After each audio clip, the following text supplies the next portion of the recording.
Hey everybody, I'm Albert, and I've been making these AI art tutorials for the past 2 months with one specific goal in mind: to show you how to get professional results out of these brand new tools that can then be integrated into existing workflows that have been around for much longer. And today will be no different. I'm going to show you how to create assets with the help of the Stable Diffusion AI that you can then use to make a very popular form of content, namely motion graphics. I'm sure you've seen motion graphics. It's a rather modern style of animation that you must know from explainer videos, advertising, all kinds of content out there on the internet. But of course, I can't just do that by myself. The results I get today, I will then pass on to my good friend Sonja to animate on her own YouTube channel using Adobe After Effects. Hello, hi, welcome, hi. So excited you're here. Well, I'm here, and my name is Sonja, and I'm a motion designer. I've been working in the advertising and explainer industry for the past 12 years, and today I'm going to help animate some AI-generated graphics, vector graphics to be specific. I first worked with Sonja on this advertisement for Fritz Cola, a very popular cola brand here in Germany, so I guarantee you are in the best possible hands when it comes to learning professional motion graphics animation. But before we can get animating with Sonja, I'm going to have to actually generate some assets for her to animate. So here's our goal for today: this little Halloween greeting card scene consisting of separate elements that we can put together in Illustrator and hand off to After Effects. To follow along with this tutorial, of course, you're going to need a working version of Stable Diffusion. I'm personally using a local installation because I have a 2070 Super GPU that's decently fast for this. If you want this exact setup, there's a link in the description of this video on how to get it, and also another link to Reddit with several other options in case you don't want a local installation for whatever reason. For example, Dream Studio, that's a great way to use Stable Diffusion by the company that built it, so feel free to also use an online version. All the methods described here will work there. Now, you will also need Photoshop or a similar image manipulation program to sketch out your image-to-image input images, right? It's just a vague little sketch of what you want to feed into the AI to turn into a nice result. And we're going to stay right here. So I'm going to use Photoshop. You can use GIMP or whatever. And I already have a little palette set up with colors that I want to use. Now, these aren't going to stay the exact same in the results. It's just a nice little, an inspiration for me to use. And the first thing I'm going to do is sketch out my general scene because, of course, we're not going to make individual assets today. We're going to build a whole scene that a friend of mine, Sonja Geracek, is then going to turn into an animation. So we're going to sketch that out first.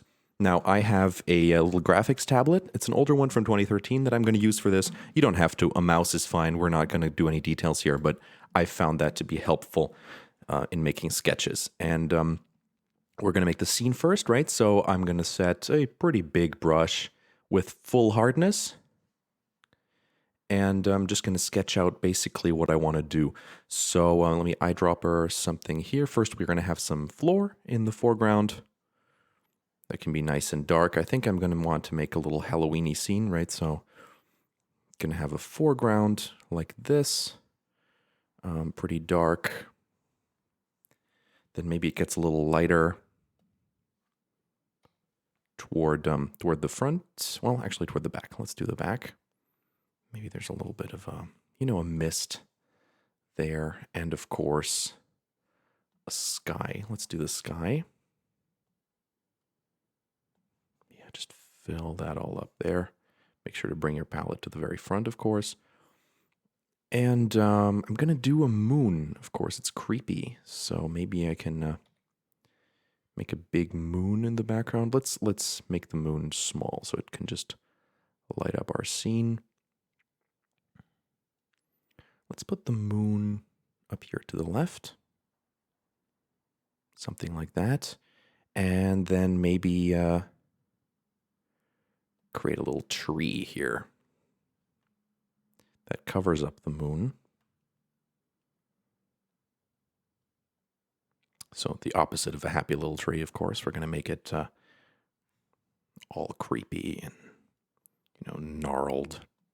Now, this is obviously really just our rough sketch of what we want our scene to look like. This isn't anything final. Something like that. maybe we're going to move the moon down here or whatever, but this is just fine. And in the foreground, I would like a little pumpkin. So we're going to put a nice little pumpkin here. Really general, it really doesn't matter. Give it a green stem. And a nice little pumpkin smile, right?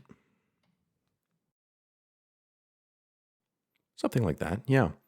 Okay, now for the background, of course, we're going to need some more stuff. So I think, what do we put there? Just a little forest, a more general forest might be good in the background. Just some brush or something. That's fine. And I think I'm going to make the foreground a little bit brighter. Maybe make it green. That's the color of the tree. So let's just bring it up a little bit. That's fine. Maybe make it a little patch of grass or something. But of course we can't detail it too much because this is going to be vector illustrations. So I want kind of a flat style, right? Yeah, okay. And now to the left, the right over there, I want a mansion. A creepy little mansion. So I'm going to draw that in there, bring it to the front. My layers don't really make any sense right now because that's not what I'm going for at all. I want a mansion. Something like that, just a creepy little mansion. Doesn't really matter. This is just for general orientation purposes. And then I'm going to want some text here in the middle. Just happy Halloween.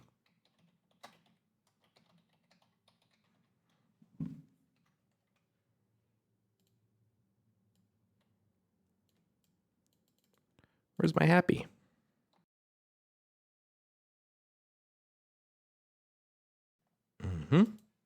Good. And all that means is I'm going to want to put my little pumpkin in the foreground here. Make it a little bigger. Okay, cool. So this is generally what I'm going to do today. And now we just got to figure out what are the individual elements that I want to create. I'm going to start with a more interesting one, namely this pumpkin here in the foreground, because it could be challenging, but is also probably why you're here. It's an important vector element in our scene. The background might be a little easier to do, but this is kind of our star in this scene. So I'm going to do that one first. Now, since we don't really want to change all that much, I'm just going to turn this into a smart object so it's kind of gone and something we can edit individually if we want, but it's mostly out of our way. So I'm going to call this ref. And so is the scene, the text as well. So I'm just going to bring the text over into this. Okay, and now we're going to set up this scene as we really want it, because we're going to use this project to create our actual objects. And now if you've seen my vector illustration tutorial, I found that it's best to make a background that is a very, very bright, gross color that doesn't appear anywhere in your scene, right? So we're just going to do that. This is the important background. Lock that. It always needs to be there, because then we can cut it out later. We want vector results in the end, right? So we don't really get that straight from Stable Diffusion. So we need to remove that later, and it's easier if you can just select a color and remove it. So we're going to leave that, put the reference right on top, keep the palette on, and now we can start painting. So we're going to start with our basic pumpkin. Just do the same thing we already did with a little bit more love. Pick a large brush, pick your color.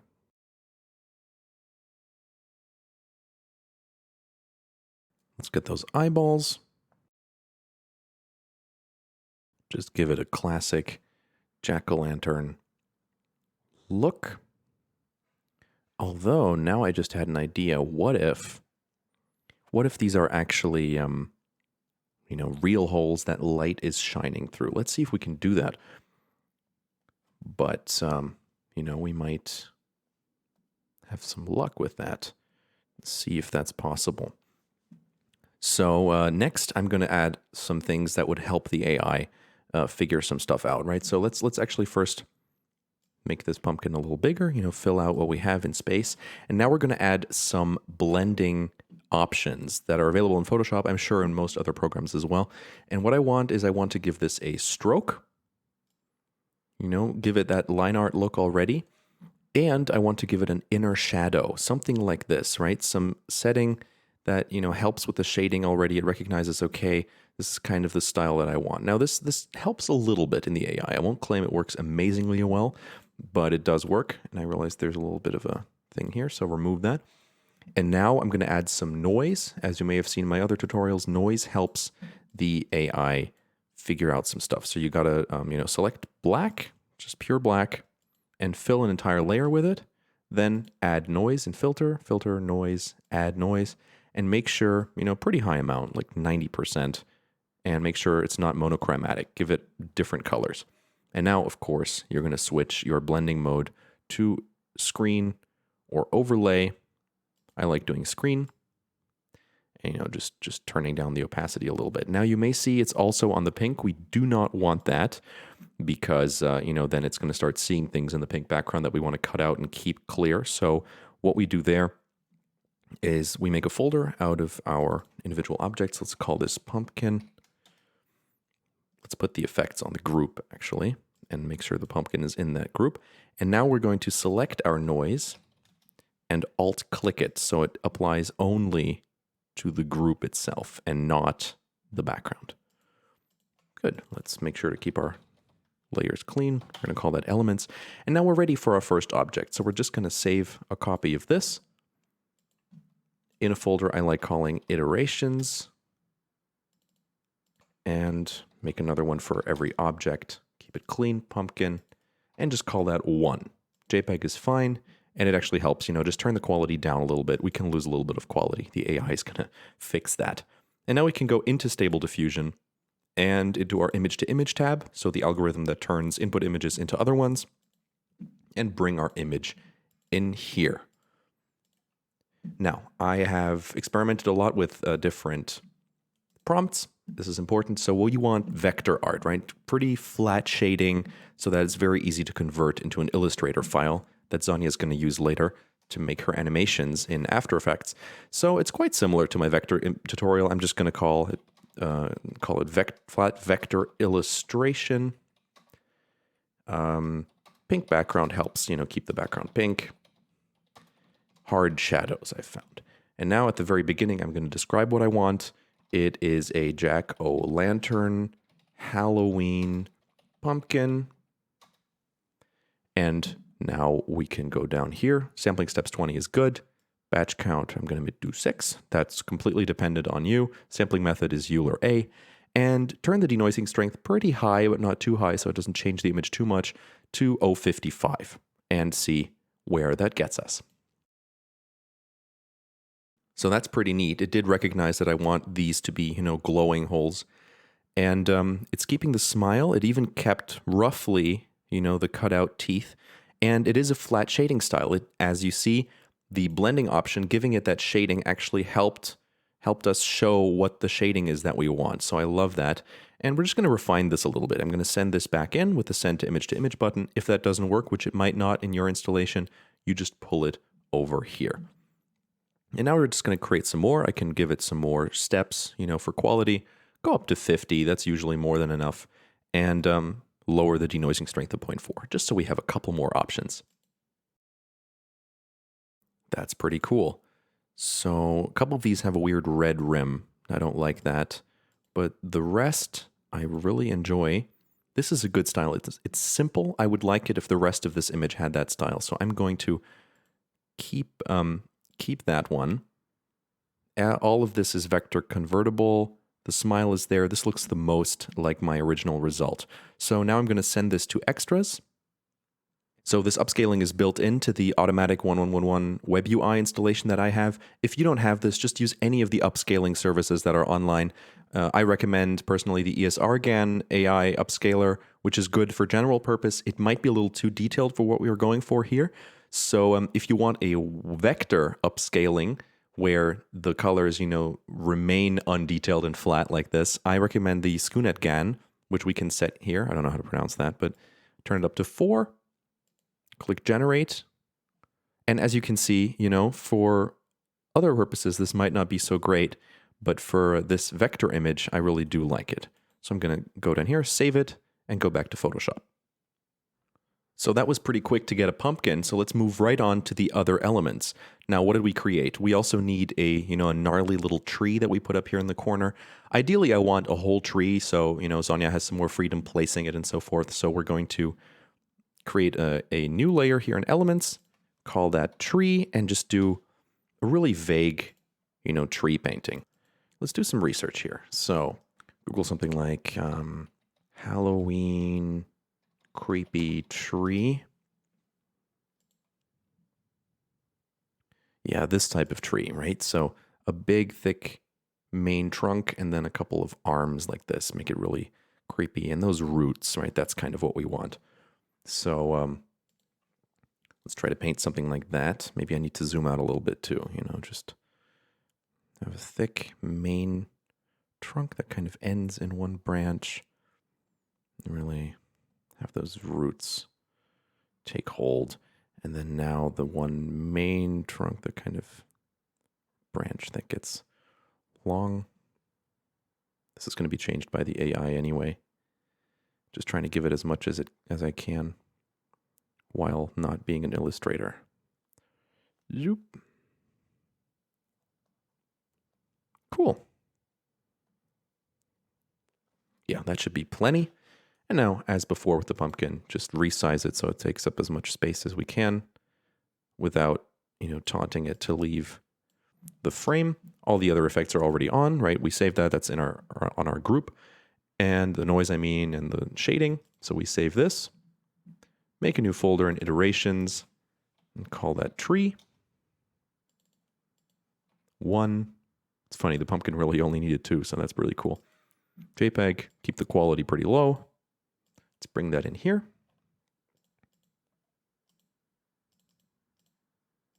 And now, of course, we change our prompt. So this is a haunted Halloween tree. Let's see if that does anything. Make sure the sampling steps are back down, right? We need a couple cheaper options. First, batch count 6, denoising strength back down to 0.4, I think we had it at, and see what happens. Okay, it barely did anything, so we got to work on our prompt. And our denoising strength, we can turn that up to 0.6 maybe. And let's do gnarled branches, scary, horror. See what happens then. That's funny. So what we can see in almost every image is the watermark of the stock photo site Dreamstime. Now that's very concerning, to be sure. I wonder which of these words did that. Maybe there's like a vector illustration. Maybe the AI model trained on the freely available images from Dreamstime. So that's kind of weird. But style-wise, I don't think it's getting enough noise. I think it's just still struggling with understanding the shape that we're going for. So I'm going to actually go to noise in Photoshop and turn that up and make sure it remains on just those elements. Yeah, and see what happens with this. And actually, because it's more in the background, it's a bigger object, I'm going to turn down the stroke as well. That's getting in the way a little bit, I think. And the inner shadow can be a little less.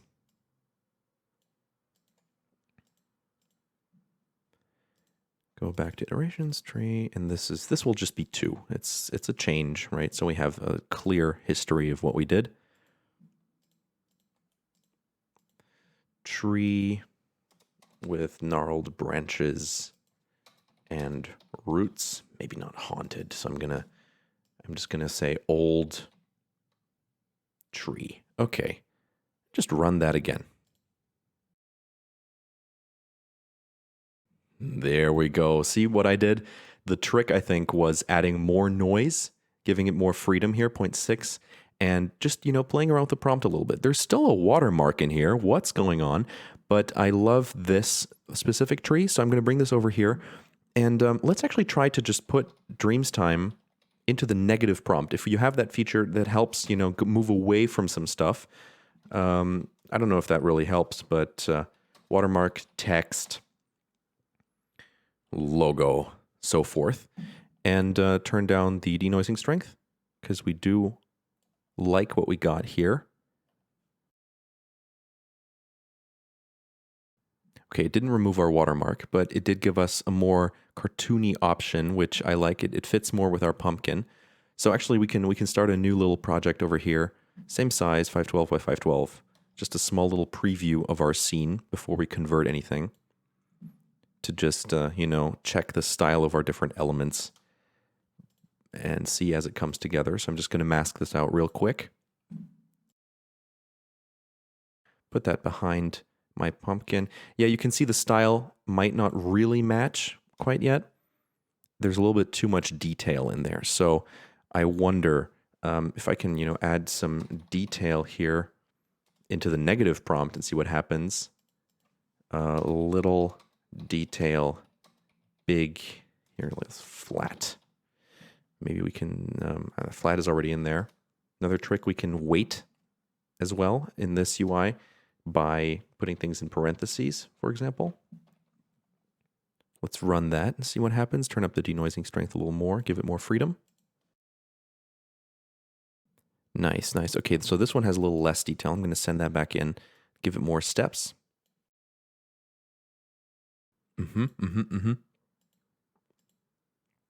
That's kind of a cool one. It still has a lot of detail. So,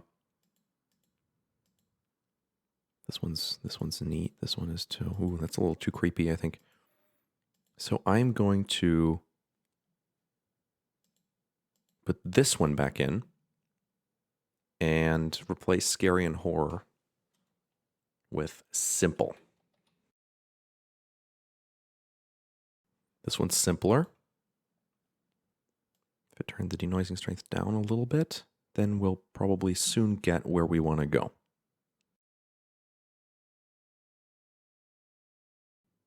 Yeah, I'd say generally that's closer to what we have. There's a little bit, shading I would like, but generally it fits more. It's not as complex. So that's a good background element. We can change the colors later. Good. So create another round of those. There, this is much simpler. Perfect. So I'm going to send that to extras, upscale it, and then move on. What else is there in our ref? We have the mansion. Let's work on that. So make another layer, call it mansion. And now this one I'm going to do really rough because I don't think there's much of help I can really give the AI with my illustration skills. So I was thinking it was going to be that color mostly, right? Have it be kind of a creepy, light blue. So I'm just going to paint that.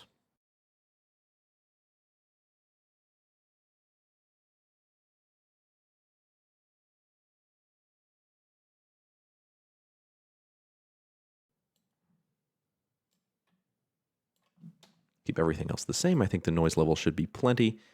And save that. It's funny, I'm not really having very many iterations, which is great. It's less work for us.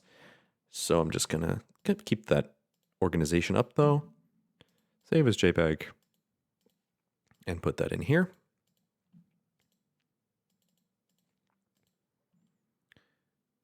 Creepy old...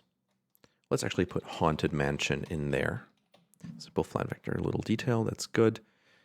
And remove the little detail. I don't know if that really worked because detail and detail is in the negative as well. And turn up the denoising strength really high. I couldn't possibly want any of this.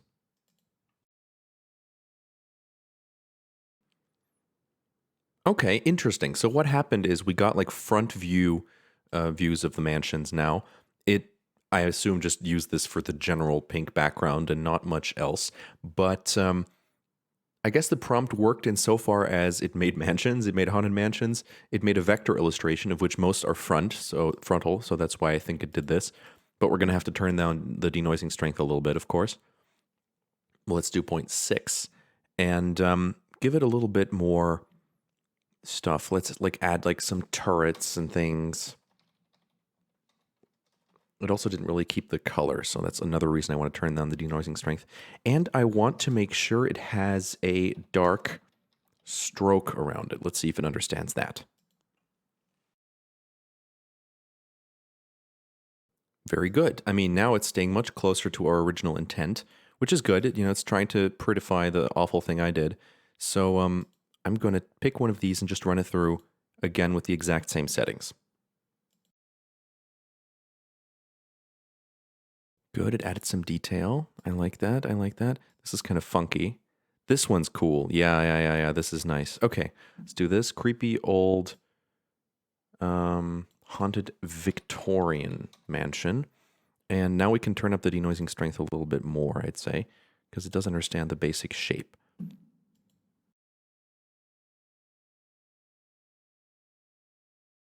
Okay. Yeah, this needs a little bit of refining, of course, but generally it's going in the right way. Let's just keep this going. Turn the batch count up maybe to 9. See some more. And the CFG scale, let's play around with that.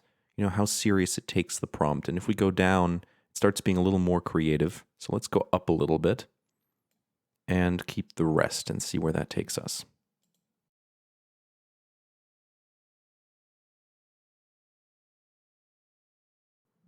It got creative for sure, but some of them are pretty fun. So I personally enjoy this one, actually. It has a lot of little details, but I'm going to bring this into Photoshop first to check against, our general setup here. Which generally, yeah, I mean, I do like that. It's a little fun. It's a little clip arty, I gotta say. But it generally works if I switch up the colors a little bit. But on a second reason is I'm going to bring this in here to adjust, because obviously it's sticking out the top of the image. The colors are a little off and so forth, so I'm going to adjust this.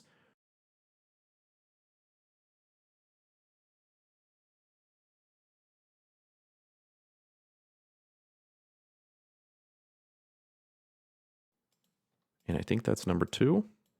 Yes, it is. We save that and bring it back in.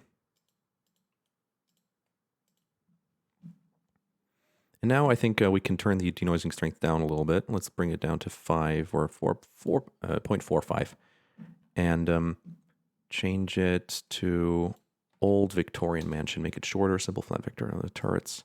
Remove the turrets. Hard shadows, dark stroke. Gonna remove that too. Okay. There we go. That's much closer to what I wanted. Okay. Excellent. So all of these are pretty good. Some of them have like weird noise in the walls. So I'm going to pick one that makes the most sense to me. This one has too much pink in it, I think. That one's okay. I don't know what this is, but it's in the background anyway. And if you want more details, you can just check out my vector illustration video where I, fix stuff like that. But for today's purposes, I will take this one. It has messed up stairs, but let's do this one. This one has like bleeding windows and all kinds of stuff. It has a purple chimney, but we can't be perfect. So send that to extras, upscale it, and move on. Okay, let's clean up a little bit in here. There's our rough thing, and bring in a new layer. Now, what do we have remaining? Well, we have the moon. That's the last big element, and then we'll do some backgrounds. So let's get on the moon. This one I'm going to do really quickly. We just need a circle, right? So just a circle, bring the palette in, select the moon color we want. The noise is already in there. We can turn up the noise a little bit. It's not super visible. But then I'm still going to draw some details in here, right? So a little bit darker and just get some of those, I don't know, are they called continents? Craters, right? Oh, you know what would be fun? I don't know if this will work, but I'm going to make a little jack-o'-lantern moon too. Just a little creepy. There's a man on the moon anyway, right? So might as well kind of play with that theme. Hey, that's fun, isn't it? Okay, good. So let's make a moon like that and try to do that. Save a copy. And now I'm going to try to do that. The moon with a creepy pumpkin smile. Let's see if that works. And again, bring the sampling steps down to 20. Denoising strength. There isn't much to reinterpret here, so I can put it pretty high. I like that. It did kind of do what I wanted. Cool. Yeah, this one. Let's bring this one in and just give it some more, even some more freedom. See what happens. Turn it up to 50. As you can see, I gave it a little too much freedom, so let's turn that back down a little bit to 40. Good. I think I'm going to go right with the first one. That looks kind of moony. I think if we put that into the moon, we should be good. Good. It's coming together. All right. Let's get on those backgrounds. Now, for the backgrounds, because they're going to be filling the image, I don't really feel the need to, do that whole pink background thing or paint anything. So let's just stick with our prompt and go into text to image and see what happens. So a foggy landscape with woods, and see what that does. Sampling steps, good. Turn the batch count up and see what ends up coming out. Maybe we'll get lucky. And of course, remove the pink background. That is nonsense. And do a dark blue color scheme. Foggy night landscape.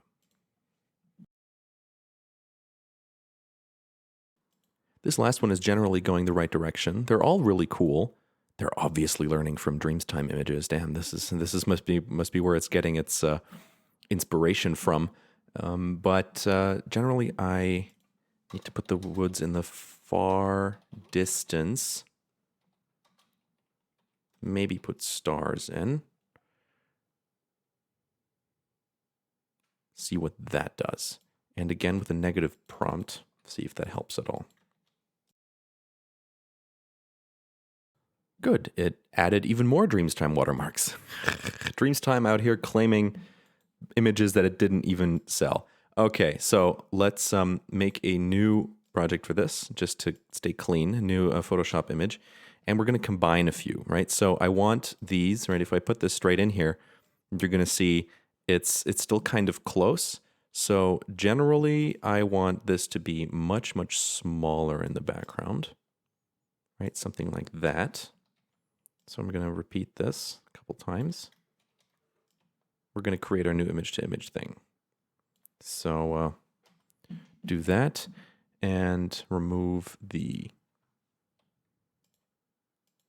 moon, of course, because we have that elsewhere.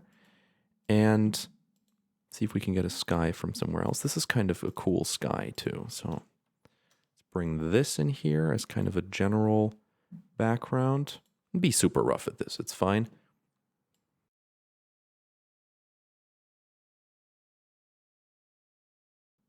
Save this. And now this is probably going to need a few iterations. Okay. We also don't really love this gradient. I don't know if it can... I guess we can generate a gradient later in Illustrator. That's okay. Yeah. 50. Denoising strength, we can... Let's go 5 and see what happens.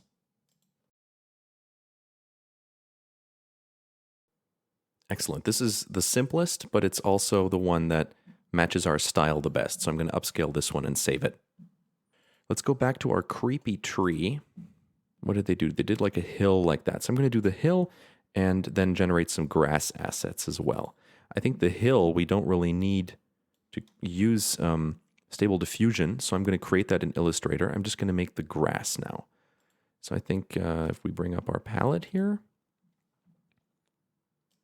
let's do that. And just draw some grass with a hard brush.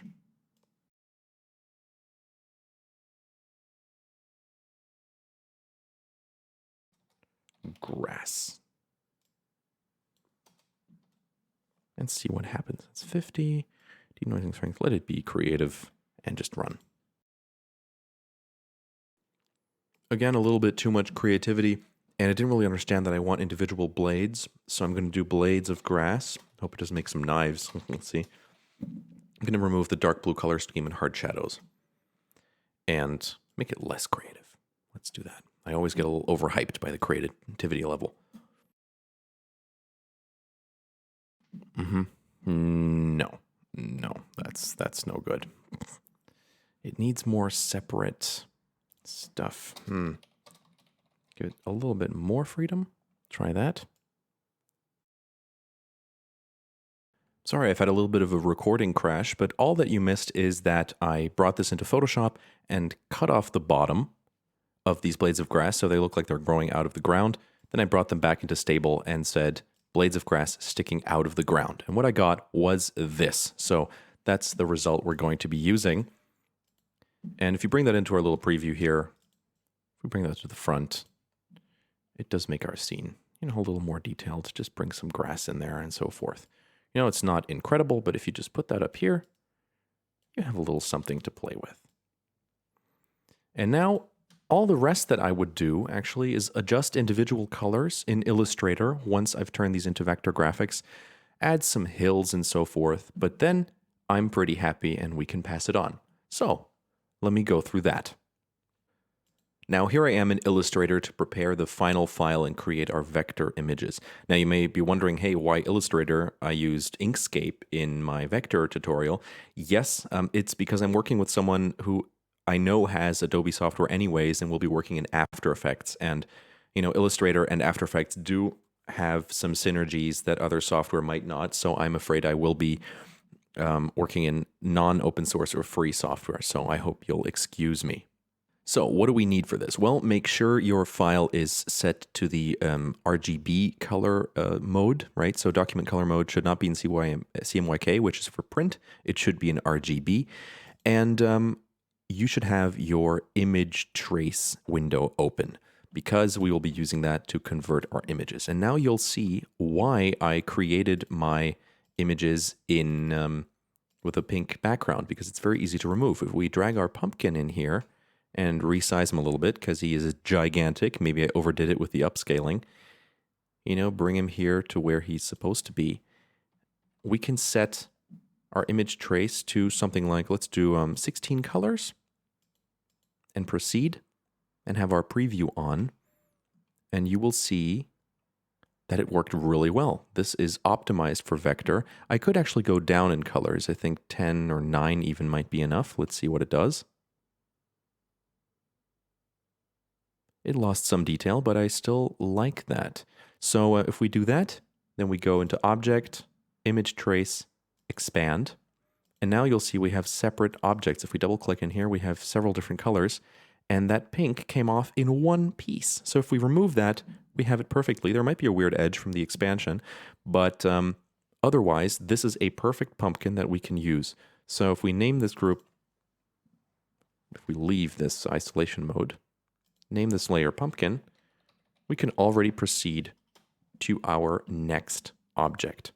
Namely, let's do the moon, our funny little pumpkin moon.